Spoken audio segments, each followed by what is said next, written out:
tardes, compañeros, ¿cómo están? Continuando con el ciclo de seminarios, yo les voy a hablar acerca de la evolución del callo óseo. Pero para comprender bien esta evolución es preciso entender cuál es su histología. El tejido óseo está formado por dos tipos de huesos. El primer tipo de hueso es el hueso cortical o compacto. Este hueso está organizado en los sistemas de Haber, este dibujo que podemos ver acá. El otro hueso es el hueso esponjoso o hueso trabecular, que se encuentra principalmente en los huesos largos. Aquí podemos ver en la diáfisis de esta imagen que está formada principalmente por tejido cortical, y en la epífisis está formada principalmente por hueso cortical en la parte externa y en su interior abundante hueso esponjoso. El tejido óseo además está formado por membranas de tejido conectivo, las cuales son dos, el periósteo y el endósteo. El periósteo es una capa colagenosa no calcificada que recubre la diáfisis, y esta está formada por dos capas, una externa y una interna. La externa la forma un tejido conectivo denso, colágeno tipo 1, más fibras de Charpey, las cuales están encargadas de distribuir el riego sanguíneo y la inervación. Estas son provenientes de células de miocitos adyacentes. Y la capa interna es una capa más celular, más vascular, que incluye células progenitoras. El endosteo es una capa delgada laminar de tejido conectivo laxo que va revestido, que va a cubrir las cavidades del hueso esponjoso, el conducto medular, el conducto de Haber, de Wolman, y está compuesto por células osteoprogenitoras y células osteoblásticas. Ahorita vamos a ver cuáles son estas células, ¿verdad? El tejido óseo histológicamente está formado por una matriz celular y una matriz extracelular. La matriz extracelular está formada por cuatro tipos celulares.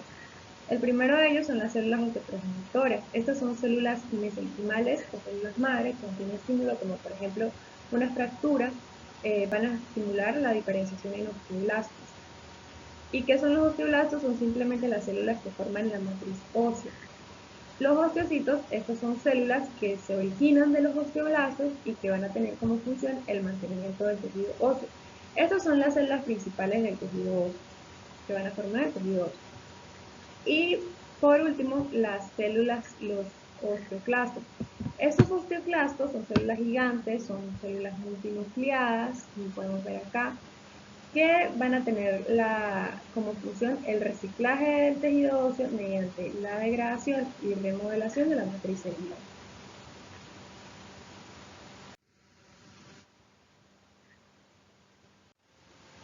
Bueno, ¿y cómo está formada esta matriz ósea? La matriz ósea está formada por una matriz orgánica o osteoide compuesta por fibras de colágeno tipo 1 y proteoglucanos. Y la matriz inorgánica está compuesta por sales de calcio, de hidroxiapatita, magnesio, potasio, sodio, carbonato y citrato. Cuando hablamos de mineralización o calcificación ósea, estamos hablando del depósito de sales de calcio en este tejido osteoide, que lo produce principalmente pues, las células de los osteoblastos, como ya lo dije anteriormente. Ajá. Ahora vamos a hablar de lo que es propiamente la reparación ósea. El proceso mediante el cual el hueso repara una fractura se denomina consolidación. Esta consolidación está dada por dos tipos, ¿verdad? Está la consolidación secundaria o indirecta y la consolidación primaria o directa. Esto que estoy tratando de subrayar más. La secundaria o indirecta, esta es la más habitual o la más natural. En esta no hay una inmovilización absoluta de los extremos de la fractura. Esta principalmente, por ejemplo, con el uso de yesos o férulas, o por el sistema de osteosíntesis cuando se usan fijadores externos o clavos endomusculares. Este tipo de consolidación, en este tipo de consolidación no hay una inmovilización de los extremos de la fractura. Entonces, esto va a permitir la formación del callo óseo. Bueno, ¿y qué es un callo óseo? Un callo óseo es simplemente un puente que se forma entre los extremos de la fractura o los fragmentos del hueso fracturado. ¿Y qué sucede? Se forma un puente, ¿verdad? De tejido, primero se forma un hematoma, después un tejido fibroso, después un tejido cartilaginoso, hasta que finalmente pues se forma propiamente tejido óseo. Y este va a depender de la vascularización periodontal, principalmente de la vascularización periodontal. Las etapas de la consolidación son tres: fase inflamatoria, fase de reparación y fase de remodelación. Esta fase, la duración va a depender de qué, de varios factores, de la edad, del hueso, del tipo de hueso, ya sea un hueso largo, corto, el del tipo de la fractura, del tipo de fractura y del estilo de vida. Eso lo vamos a ver, lo vamos a profundizar un poco más adelante. Aquí en esta imagen que yo les traje está todo el proceso de la consolidación del callo óseo, cómo se forma, de forma resumida, un hematoma maduro inicial, luego un tejido fibroso, luego un tejido cartilaginoso, luego un tejido óseo inmaduro, hasta que la remodelación y el tejido óseo, que es hasta que se forma propiamente el tejido óseo. Aquí vamos a hablar de la primera fase, que es la fase inflamatoria. Esta fase, bueno, hay algunas literaturas que me mencionan que hay una fase antes de esta, que es la fase de impacto, o sea, se produce la fractura, ¿verdad? Entonces, pues hay lesión a nivel de los tejidos blandos, a nivel de la vasculatura, a nivel, pues, aparte del hueso, ¿no? Y esta lesión va a generar una hemorragia, y esta hemorragia, pues, necrosis y la formación de un coágulo y la formación de un hematoma, pero esto es durante las primeras 48 horas. Después hay otra fase, algunas literaturas me mencionan la primera fase como la fase de impacto, la segunda fase como la fase inflamatoria. Entonces ahora yo les voy a hablar aquí sobre la fase inflamatoria. Esta fase inflamatoria inicia después de las 48 horas de la fractura hasta aproximadamente 1 o 2 semanas después de esta. ¿Cómo inicia? Inicia, como ya les dije, con la formación del hematoma. Este hematoma, que se forma en los extremos de la fractura o los fragmentos, ¿verdad? Va a generar a través de las plaquetas la liberación de factores de crecimiento y también de mediadores inflamatorios, como ya sabemos todos cuáles son estos mediadores inflamatorios. Además, esto va a traer consigo pues la migración va a poner un puntador, una apuntadora aquí. Esto va a traer consigo las plaquetas, va a traer consigo la migración de leucocitos polinucleares, macrófagos. Principalmente los macrófagos, ellos van a estar encargados de ¿qué? De la limpieza de toda esta zona. ¿Por qué digo los macrófagos? Porque ellos son los más importantes en esta fase. Este tipo de células pues van a preparar al tejido para la consolidación.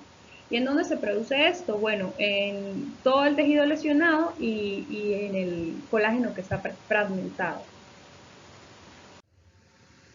Ajá.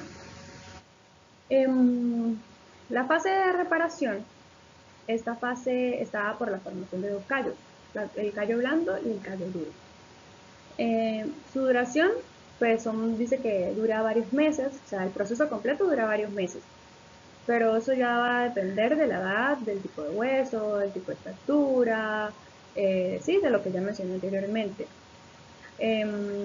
La formación, vamos a hablar primero de lo que es la formación del callo blando.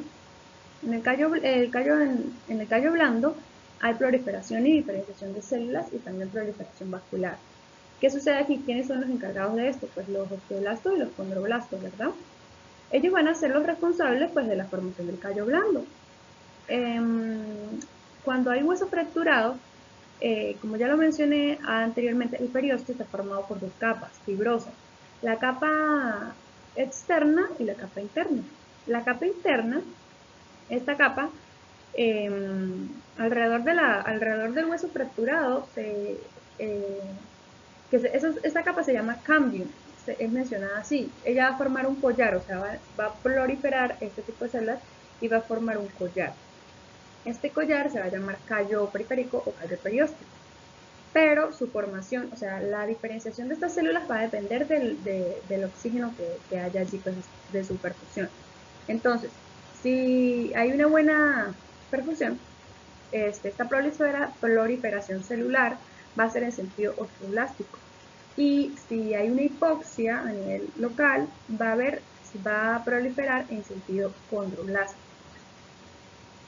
Luego también se va a formar el callo medular, de la cavidad medular y todo esto, ¿verdad?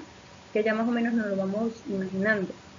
Esta diferenciación a su vez también va a generar focos de angiogénesis. Lógicamente se va a formar la vasculatura del hueso.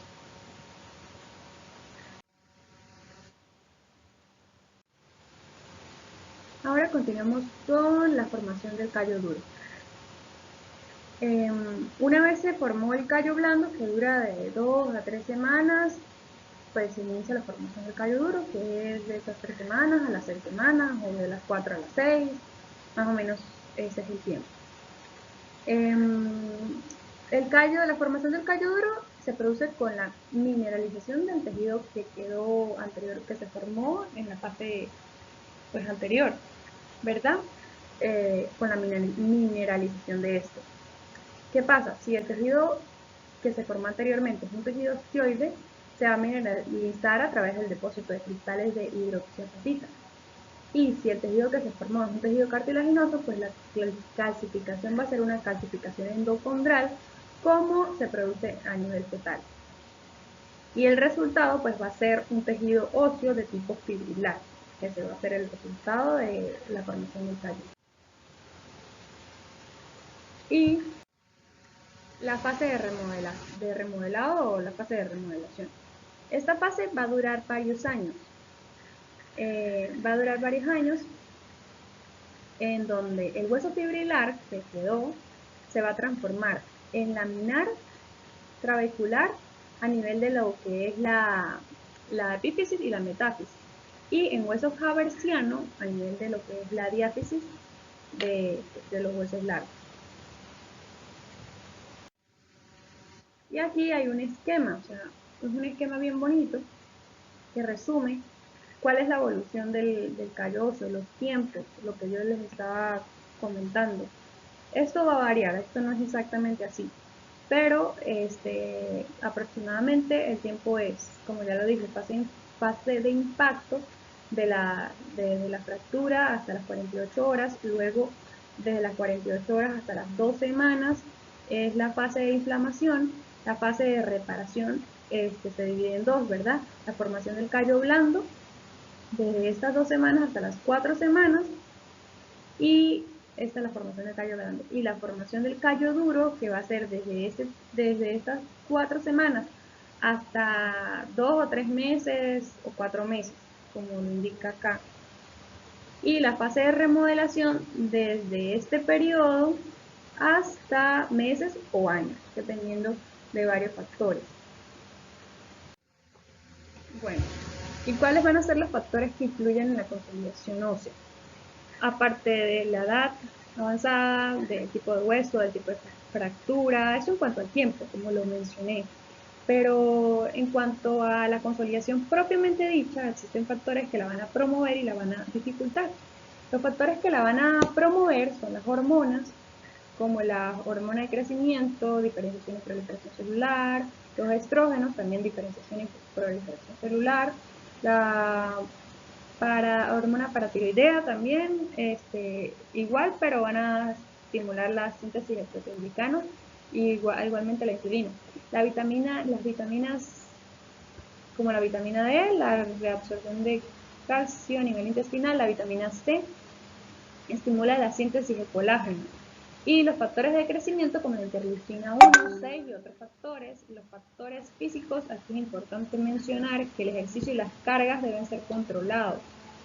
En los factores que la dificultan están las alteraciones endocrinas, como la diabetes, las alteraciones en las hormonas de crecimiento y tratamientos con corticoides. ¿Qué hacen los corticoides? Bueno, inhiben la síntesis de ADN, la reabsorción de la reabsorción de vitamina D y de calcio. En los fármacos, la indometacina, ella lo que va a hacer es interferir en la formación, en el tejido de granulación. O sea, ella inhibe la osteogénesis interfiriendo en la formación del tejido de granulación. Que este tejido, se me olvidó mencionarlo, este tejido se va a formar después del hematoma, se va a reabsorber este hematoma y se forma un tejido de granulación, que eso ocurre en la fase inflamatoria. Y los bifosfonatos así también son llamados. Estos son fármacos que inhiben la resorción ósea en enfermedades como la osteoporosis o la metástasis ósea. También está relacionado con enfermedades como el cáncer de mama o el cáncer de próstata. Y los citostáticos, que son fármacos para enfermedades neoplásicas también. Los factores físicos como la compresión, el cizallamiento, la lesión de demasiado tejido blando, también dificulta la consolidación inicialmente. La hipoperfusión local, también la anemia, el tabaquismo, las infecciones y pues la edad avanzada. Ahora hablamos de la reparación ósea que se produce a través de la consolidación primaria o directa. ¿Qué sucede aquí? Esta consolidación se da cuando hay un contacto directo entre los fragmentos de la fractura y la estabilidad absoluta del foco. Es decir, se produce tejido óseo a través del contacto directo de los fragmentos de la fractura, ¿verdad? Este tipo de consolidación se produce cuando se usan elementos de osteosíntesis como, por ejemplo, las placas y los tornillos para una estabilización interna. Inicialmente se produce la actividad osteoclástica, en donde hay resorción del tejido dañado al tejido óseo dañado. Posteriormente se activan los osteoblastos y también la angiogénesis para finalmente consolidar la fractura. ¿Cuáles son las características de este tipo de consolidación? Bueno, primero, no produce callo, ¿verdad? No hay callo. El tiempo de consolidación es mayor y la resistencia mecánica es menor. Esas son las tres características principales de este tipo de consolidaciones. De nuevo, no se produce callo, el tiempo de consolidación es mayor y la resistencia mecánica es menor. Y finalmente, muchachos, ¿para qué nos caemos? Para aprender a levantarnos.